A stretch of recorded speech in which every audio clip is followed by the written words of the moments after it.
আপনারা একটু লক্ষ্য করুন, আমি কিন্তু ওরকম স্কিপ করি না। এই দেখুন,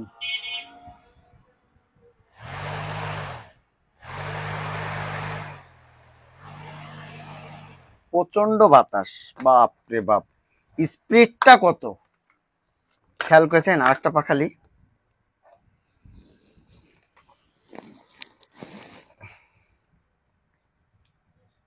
আমি আসতে দিছি, প্রচন্ড বাতাস।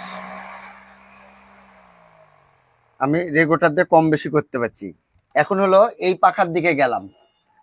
এখন যদি আমরা বড় পাখা ব্যবহার করতে চাই, এই বড়টা, তাহলে আমাদেরকে এইরকম একটা প্রিমিয়াম নিতে হবে, নিয়ে একবার আপনাদেরকে দিয়ে দিতে হবে।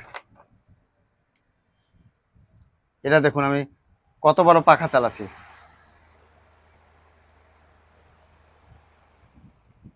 ভালো করে লক্ষ্য করুন যে কত বড়, যে জনি ফ্যানের পাখা আমি কিন্তু ব্যবহার করছি এখানে। আপনারা অনায়াসে এইভাবে খুব সহজে, যে আস্তে করতে পারছি, জোরে করতে পারছি, অনায়াসে কিন্তু করে নিতে পারেন। এটা আপনারা বিভিন্ন একটা ফ্রেম দিতে পারেন, একটা বিভিন্ন ফ্রেমে দিয়ে আপনারা খুব সহজে আপনাদের মতন করে নিতে পারেন।